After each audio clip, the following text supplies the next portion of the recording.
Nous sommes tous familiers avec les batailles, les luttes personnelles, les tentations, les pressions sociétales, les défis relationnels, financiers et de santé. Nous sommes constamment confrontés à différents obstacles. Parfois, nous pouvons même nous demander pourquoi certains défis semblent si insurmontables. Mais vous savez quoi? Nous ne laisserons pas ces batailles nous définir ou nous décourager. Au lieu de cela, nous nous appuierons sur notre foi, notre confiance en le plan de Dieu et nous nous relèverons plus fort qu'avant. Confiez votre combat à Dieu aujourd'hui. Rappelez-vous que vous n'êtes pas seul dans vos combats. Chaque défi, chaque lutte, chaque larme que vous versez a un but dans le plan divin pour votre vie. Les épreuves auxquelles vous faites face ne sont que temporaires. Elles ne dureront pas éternellement. Au milieu de tout cela, rappelez-vous que l'amour et la force inébranlable de Dieu sont votre ancre, vous guidant même dans les mers les plus turbulentes. Je vais maintenant faire une prière puissante avec vous, au nom puissant de Jésus. Alors, veillez jusqu'à la fin et ouvrez votre cœur pour recevoir les bénédictions de cette prière. 2 Chroniques 20, verset 15 dit « Ainsi vous dit le Seigneur, n'ayez pas peur, ni ne soyez consternés à cause de cette grande multitude, car la bataille n'est pas la vôtre, mais celle de Dieu. » La Bible confirme que la bataille n'est pas la vôtre, mais celle du Seigneur. Considérez-le également chaque fois que vous êtes confrontés à des batailles. Éphésiens 6, verset 12, nous rappelle que nous ne luttons pas contre la chair et le sang, mais contre les principautés, contre les puissances, contre les dirigeants des ténèbres de ce monde, contre la méchanceté spirituelle dans les hauts lieux. La parole de Dieu indique clairement que notre combat est bien plus profond que le physique. Il y a un aspect spirituel à nos combats. Lorsque nous faisons face à ces batailles, notre inclination naturelle est de nous appuyer sur nous-mêmes. Cependant, cette autonomie nous conduit souvent sur des chemins remplis d'obstacles, de peur et d'anxiété, essayant de paralyser notre foi. Alors, examinons 8 vérités clés pour savoir que face aux batailles, la force de Dieu surpasse la nôtre. Imaginez-vous dans une lutte acharnée contre une force que vous ne pouvez pas vaincre, c'est ce que l'on ressent lorsque nous comptons uniquement sur notre force. Ésaïe 40, verset 28 nous rappelle qu'il donne le pouvoir aux faibles et à ceux qui n'ont pas de pouvoir. Il augmente la force. Nous avons des limites, mais la puissance de Dieu est illimitée. Lorsque nous reconnaissons nos limites et invitons Dieu dans nos combats, nous puisons dans une force qui dépasse la compréhension. Rappelons-nous l'histoire de Moïse à la mer Rouge. Les Israélites, ayant fui l'Égypte, se sont retrouvés coincés entre l'armée pharaonique approchant et la vaste mer Rouge. La situation semblait désespérée. La peur s'emparait de leur cœur, mais Moïse proclama « N'ayez pas peur, restez immobiles et voyez le salut du Seigneur. » Et ce qui suivit fut rien de moins qu'un miracle. La mer Rouge s'est séparée, créant un chemin pour les Israélites, mettant en évidence la puissance de Dieu sur la nature et des circonstances apparemment impossibles. Parallèlement à cette écriture, Ésaïe 40, le verset 29, nous offre une promesse similaire. C'est comme si on nous rappelait que tout comme les Israélites à la mer Rouge, nous ne sommes pas seuls dans nos luttes. Même lorsque notre énergie faiblit et que la voie semble bloquée, la puissance de Dieu peut tracer un chemin là où il semble n'y en avoir aucun. Ainsi, chaque fois que nous sommes acculés par les défis de la vie, souvenons-nous du moment de la mer Rouge. En reconnaissant nos limites et en invitant véritablement Dieu dans nos batailles, une intervention divine se manifeste. La force de Dieu rend les chemins inexistants et nous accorde des victoires qui semblaient hors de portée. En lui, nos batailles ne sont pas seulement gérables, elles sont conquérantes. La deuxième vérité, les batailles ont un but. La vie est souvent un réseau complexe d'événements qui peuvent sembler aléatoires. Pourquoi affrontons-nous certaines batailles? Jacques 1, versets 2 à 4, déclare que ces épreuves produisent la patience et la complétude de notre foi. C'est un rappel que nos batailles peuvent servir une intention divine. Réfléchissons à la vie de Joseph, trahi, vendu en esclavage, faussement accusé, emprisonné. Chaque bataille semblait l'éloigner de ses rêves, mais rétrospectivement, ces mêmes batailles l'ont positionné pour réaliser son destin de sauveur pendant la famine. Chaque défi affine notre caractère, nous façonne et nous rapproche de Dieu. Bien que cela puisse sembler dénué de sens maintenant, avec foi et patience, nous comprendrons le but de chaque bataille. Cette vérité n'est pas exclusive à Joseph. À travers les Écritures, chaque récit souligne la manière dont les défis ont servi un dessein divin. D'innombrables individus ont fait face à des obstacles insurmontables, endurent des périodes de souffrance et de questionnement pour ensuite être conduits à une révélation divine. Prenez par exemple l'histoire de Ruth, une femme moabite. Elle a affronté le chagrin très tôt dans sa vie avec la mort de son mari. Sa décision de suivre sa belle-mère Naomi, quittant son pays natal et tout ce qui lui était familier, pourrait être vue comme un voyage vers plus d'incertitude. Mais sa loyauté et sa détermination inébranlable l'ont conduite à Boaz, préparant ainsi le terrain pour qu'elle devienne l'arrière-grand-mère du roi David et un ancêtre de Jésus-Christ. 6 combats, ces défis et ces décisions faisaient tous partie intégrante du dessein divin de Dieu. Cette perspective modifie notre compréhension des batailles. Elles ne doivent plus être considérées comme de simples perturbations ou inconvénients. Elles deviennent des plateformes de révélation et de transformation divine. Elles agissent comme des canaux par lesquels le dessein de Dieu s'écoule dans nos vies, révélant davantage des aspects de son caractère et de ses plans que nous aurions autrement pu manquer. Alors, lorsque nous nous trouvons au milieu d'une tempête, au lieu de demander « Pourquoi ?», commençons par demander « Pourquoi tu m'apprends, Seigneur ?» Au cœur de cette bataille se trouve un but, une leçon et une stratégie divine qui attendent d'être dévoilées. La vérité numéro 3, notre rôle est l'obéissance. Le rôle de Dieu est le résultat. Imaginez planter une graine. Une fois qu'elle est dans le sol, tu lui fais confiance pour pousser. De la même manière, nos combats exigent un niveau de confiance. Proverbe 3, versets 5 à 6, murmure à nos cœurs, « Fais confiance au Seigneur de tout ton cœur et ne t'appuie pas sur ta propre compréhension. » Cette écriture nous invite à agir dans l'obéissance et à laisser les résultats à Dieu. Lorsque Noé a été chargé de construire une arche, il n'a pas vu la pluie. Il aurait même pu sembler stupide à ceux qui l'entouraient. Mais sa concentration était inébranlable, sa confiance absolue. Il a obéi et Dieu a honoré cette obéissance. Nous ne comprenons peut-être pas toujours les méthodes de Dieu, mais notre rôle est de faire confiance et d'obéir tout en laissant le résultat entre les mains compétentes de Dieu. Regardez Abraham, appelé à sacrifier son fils unique Isaac. Cela semblait inimaginable, cela allait à l'encontre de la promesse que Dieu lui avait faite à propos d'Isaac. Mais l'obéissance d'Abraham était ferme, sans hésitation. C'est dans cet acte ultime d'abandon et d'obéissance que Dieu a fourni un bélier dans le buisson, épargnant ainsi à Isaac cet acte profond. Notre rôle principal, même lorsque les demandes de Dieu semblent au-delà de notre compréhension ou de notre capacité émotionnelle, demeure d'obéir en lui faisant entièrement confiance. Le plan divin de Dieu prend forme pour que les résultats s'alignent avec sa volonté parfaite pour nos vies. C'est la vérité numéro 4. La présence de Dieu est un réconfort. Deutéronome 31, verset 6, est la promesse de Dieu de sa présence constante. Soyez forts et ayez bon courage. Ne craignez pas et n'ayez pas peur d'eux, car le Seigneur ton Dieu est celui qui t'accompagne. Il ne te quittera pas ni ne t'abandonnera pas.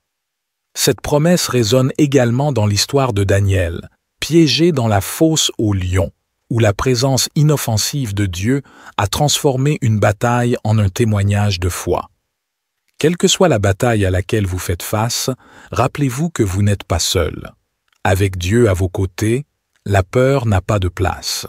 De la même manière, dans la vie de Moïse, malgré de nombreuses occasions où la peur aurait pu le rattraper, l'assurance de la présence de Dieu était clair à chaque carrefour. Je suis avec vous. Cette conscience écrasante de la présence de Dieu nous rend intrépides, car il est plus grand que toutes nos peurs combinées. La vérité numéro 5, confiez vos batailles à Dieu. Au milieu des turbulences de la vie, un profond sentiment de paix émerge lorsque nous choisissons de libérer le contrôle et de faire pleinement confiance à la souveraineté de Dieu. S'abandonner ne signifie pas abandonner, mais plutôt accepter une plus grande puissance à l'œuvre. Les versets de Proverbes 3, 5 à 6, nous exhortent à reconnaître Dieu dans toutes nos voies et à lui faire confiance de tout notre cœur. La prière, la méditation et l'étude des Écritures sont des moyens essentiels par lesquels nous pouvons remettre nos batailles au Seigneur. En ces moments sacrés, nos esprits s'entrelacent avec le sien, nous rappelant son amour inébranlable et les promesses à venir. Le Saint-Esprit agit comme notre guide, nous dirigeant dans l'incertitude, nous réconfortant dans l'oppression et nous éclairant dans l'obscurité. Romains 8, verset 26, affirme que l'Esprit aide également dans nos faiblesses. Car nous ne savons pas pourquoi nous devrions prier comme il convient, mais l'Esprit lui-même intercède pour nous dans chaque défi, chaque incertitude, à chaque instant où nous nous sentons dépassés. Il y a une opportunité de nous appuyer sur le Saint-Esprit pour nous immerger dans la parole de Dieu, fortifier notre foi lorsque nous faisons consciemment le choix de confier nos batailles à Dieu. En remettant nos batailles à Dieu, il les transforme en témoignages triomphants de sa gloire. Rapprochons-nous de Dieu et remettons nos soucis à lui. Cette action nécessite un engagement quotidien. Lâcher prise et confier nos soucis à Dieu peuvent être des tâches ardues, surtout lorsque nous sommes habitués à avoir le contrôle. Mais, comme le demande 1 Pierre 5, verset 7, confions tous nos soucis à Dieu, car il se soucie de nous. En plongeant activement dans la prière, en méditant sur sa parole et en recherchant les conseils du Saint-Esprit, nous favorisons une confiance profondément enracinée. Cette confiance transforme notre perspective et convertit nos peurs en foi. À chaque jour et à chaque bataille livrée, nous sommes témoins du pouvoir transformateur de Dieu dans nos vies, solidifiant notre conviction qu'il a effectivement le contrôle. Cela nous conduit à la vérité numéro 6. La victoire est prédéterminée. Comme le déclare 1 Corinthians 15, verset 57, « Mais grâce soit rendue à Dieu, qui nous donne la victoire par notre Seigneur Jésus-Christ. » Comme Josué et les Israélites devant Jéricho, nos combats avec Dieu sont similaires. La victoire est déjà assurée. Parfois, les stratégies de Dieu peuvent sembler étranges, mais la victoire est garantie. Les murs s'effondrent non pas par la force, mais par l'obéissance et la confiance en la promesse de Dieu. Rappelez-vous l'histoire de l'Exode, où les Israélites, piégés entre les Égyptiens et la mer Rouge, ont vu les mers se séparer, offrant une voie là où il ne semblait y en avoir aucune. Les situations apparemment désastreuses faisaient partie d'une stratégie divine pour mettre en valeur la puissance de Dieu dans nos vies, même lorsque les chances semblaient minces et les voies de sortie inexistantes. Rappelez-vous que le plan prédéterminé de Dieu est en mouvement, et ses victoires ne sont pas liées à ce que nos yeux peuvent voir ou à ce que notre esprit peut comprendre. Voilà la vérité, numéro 7. Dieu nous équipe pour chaque bataille. Pensons un instant à l'aspect des examens à l'école. Chaque examen nécessite des outils spécifiques tels que des stylos, des crayons, des règles, etc. De la même manière, soyons équipés pour les combats de la vie. Dieu veille à ce que nous soyons prêts, comme le souligne Éphésiens 6, versets 10 à 11. L'Écriture conseille d'être fort dans le Seigneur et dans la puissance de sa force, et de revêtir toute l'armure de Dieu afin de résister aux ruses du diable. Regardons Esther, une reine équipée non pas d'armes, mais de sagesse, de courage et de faveur divine pour sauver son peuple. Dieu fournit ce dont nous avons besoin pour nos combats, qu'il s'agisse de sagesse, de patience, de courage ou de résilience. L'armure qu'il fournit est adaptée à nos besoins. Revenons à l'histoire de Moïse, élevé dans le palais de Pharaon et instruit dans toute la connaissance de l'Égypte. Lorsque Dieu l'a appelé à conduire les Israélites hors d'Égypte, Moïse a douté de sa capacité à parler et à diriger. Il a vu ses défauts, mais Dieu a vu son potentiel. Dieu a équipé Moïse de son bâton, devenu un symbole de pouvoir tout au long du voyage. Plus important encore, Dieu lui a donné son frère Aaron pour parler en son nom. Chaque outil, chaque aide, chaque circonstance a été arrangée par Dieu pour s'assurer que Moïse était prêt aux défis à venir. De la même manière, ayons confiance que Dieu nous a déjà pourvus de tout ce dont nous avons besoin pour les batailles auxquelles nous sommes confrontés, qu'elles soient visibles ou invisibles, tangibles ou intangibles. Nos outils sont divinement destinés à la victoire. Et la vérité numéro 8, nous combattons depuis un lieu de victoire, pas pour la victoire. C'est exaltant. Pour commencer une course avant tout le monde, Colossiens 2, verset 15, révèle qu'après avoir désarmé les pouvoirs et les autorités, Jésus a fait un spectacle public d'eux, triomphant d'eux par la croix. Moïse, instruit par Dieu, a élevé un serpent de bronze dans le désert. Ceux qui étaient mordus par des serpents n'avaient qu'à le regarder pour être guéris. La bataille contre le venin se transformait en victoire au moment où ils posaient leurs yeux sur le serpent de bronze. De la même manière, la victoire du Christ sur la croix signifie que nos batailles sont déjà gagnées. Nous ne cherchons pas à gagner, mais à proclamer la victoire déjà obtenue en Jésus. Beaucoup d'entre nous ont souvent l'impression de partir de l'arrière juste pour rattraper leur retard, mais l'Évangile offre une perspective rafraîchissante. Nous commençons à partir d'une position de triomphe, tout comme un athlète s'entraîne sans se demander s'il va gagner, mais pour revendiquer la victoire qu'il prévoit. Abordez également les défis de la vie du point de vue du succès anticipé. Pensez au mur de Jéricho qui semblait invincible, et pourtant, pour les Israélites, la victoire était certaine, avant même qu'ils ne commencent leur première marche autour de la ville. Leurs actions n'étaient pas pour remporter la victoire, mais pour réclamer ce que Dieu avait déjà promis. De la même manière, lorsque nous sommes confrontés à des luttes et à des obstacles, nous devrions être élevés par l'assurance que, en Christ, le triomphe ultime est déjà le nôtre. Nous ne luttons pas dans le désespoir, mais dans l'affirmation confiante de la victoire. Le Christ s'est déjà assuré de la victoire. Pendant que nous réfléchissons sur ces combats spirituels, rappelons-nous qu'ils ne sont pas les nôtres mais ceux de Dieu. Aujourd'hui, pensez aux combats auxquels vous faites face. Déposez-les au pied de la croix. Déposez vos armes, déposez vos peurs et soyez assurés dans sa victoire. Si Dieu est pour nous, qui peut être contre nous? Dans chaque épreuve, nous avons l'assurance de la victoire par Dieu. Ces 8 vérités sont fondamentales. En les adoptant, nous pouvons relever les défis de la vie avec foi, espoir et confiance. Quels soient les piliers qui vous soutiennent dans chaque bataille. Rappelez-vous, avec Dieu à vos côtés, chaque bataille mène à un témoignage de sa bonté et de sa grâce. Maintenant, à tous ceux qui sont à l'écoute, allons vers le Seigneur en prière. Cher Dieu, Père aimant et tout-puissant, je me tourne vers toi dans la prière.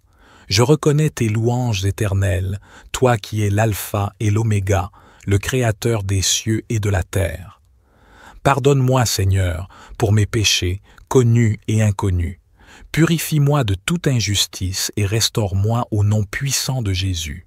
Je déclare que chaque bataille à laquelle je suis confronté est déjà remportée, et je proclame que tout obstacle devant moi sera renversé par ta puissance. Au nom de Jésus, je rejette toute peur et tout doute qui tente d'envahir mon esprit. Je demande la protection du sang de Jésus sur ma vie, me permettant de marcher avec confiance dans les victoires de la croix. Seigneur, je reconnais que mon rôle est d'obéir, tandis que le tien est de déterminer l'issue. Aide-moi à revêtir quotidiennement ton armure pour tenir ferme contre les tactiques de l'ennemi. Guéris-moi émotionnellement, physiquement et spirituellement. Que ta protection divine soit mon bouclier et que tes bénédictions débordent dans ma vie. Je prie également pour mes proches, Seigneur. Bénis-les, protège-les et guide-les dans chaque décision. Puissent-ils reconnaître ton dessein divin dans chaque bataille et comprendre que la victoire leur appartient déjà avec toi. Alors que nous nous unissons dans cette prière, je suis reconnaissant pour chaque cœur qui s'ouvre à toi en ce moment. Pour ceux qui sont fatigués, accorde-leur renouvellement et force. Pour ceux qui doutent, fortifie leur foi. Pour ceux qui se sentent vaincus, rappelle-leur les victoires à venir. Pour ceux qui se sentent seuls, entoure-les de ta présence apaisante. Pour ceux qui luttent contre la maladie, les troubles émotionnels, mentaux et les dépendances, accorde-leur guérison, délivrance et paix qui dépassent toute compréhension. Père, nous te soumettons tous les domaines de notre vie alors que nous déclarons que la bataille n'est pas la nôtre mais la vôtre. Aide-nous à aligner nos pensées, nos désirs et nos actions avec ta divine volonté, Dieu notre Père. Je te remercie d'avoir entendu et répondu à ma prière au nom puissant de Jésus. Amen. Si vous avez été béni par ce message, tapez le mot « Amen » dans la section commentaires ci-dessous. Déclarez que toutes les bénédictions de cette prière sont maintenant sur vous au nom de Jésus. Vous pouvez nous aider à atteindre plus de personnes et à répandre l'Évangile. Vous pouvez le faire en partageant la vidéo avec un ami ou un membre de la famille dont vous savez qu'il a besoin de la bénédiction. Cette prière est en cliquant sur le bouton « J'aime ». N'oubliez pas également de vous abonner à la chaîne pour plus de vidéos qui béniront votre cœur et élèveront votre esprit. Nous apprécions tous ceux qui nous soutiennent. Vous avez la chance d'être une bénédiction si vous avez reçu cette prière et que vous sentez-vous convaincu dans votre cœur de faire un acte de foi supplémentaire. Je vous invite à dire cette prière que vous venez de prier pendant les 7 prochains jours consécutifs, ici même sur notre chaîne. En priant pour les 7 prochains jours, vous amplifierez votre foi et votre connexion avec Dieu, renforcez les promesses de Dieu dans votre cœur et déclenchez des percées divines dans votre vie. Sur cette note, nous sommes ravis de partager que beaucoup de ceux qui font partie de notre communauté de dévotion quotidienne de Jésus se sont présentés avec des idées vraiment touchantes et inspirantes. Témoignage de beaucoup ayant expérimenté les bénédictions abondantes de Dieu, les percées et la faveur après avoir participé à nos 7 jours précédents de défis remplis de foi. La vie des gens change et nous rendons humblement grâce à Dieu et nous lui donnons toute la gloire. Nous avons donc été encouragés à faciliter même pour plus de ces défis remplis de foi. Nous vous invitons chaleureusement à visiter notre chaîne et à vous engager à dire cette prière que vous avez priée aujourd'hui pendant les 7 prochains jours consécutifs et à regarder Dieu travailler dans votre vie. Cette prière est inspirante et empreinte de foi. Elle invite à ouvrir son cœur à l'action puissante de Dieu dans nos vies et encourage le partage des témoignages pour édifier et encourager les autres. La prière est une voie pour trouver réconfort, guérison et orientation conformément à la volonté de Dieu. Elle invite également d'autres croyants à se joindre dans la prière, soulignant l'importance de rester dans la foi en attendant les réponses divines. La grâce et la paix de Jésus-Christ sont offertes à tous. C'est un appel à la communion et à la confiance en Dieu, reconnaissant sa fidélité et sa grâce dans nos vies.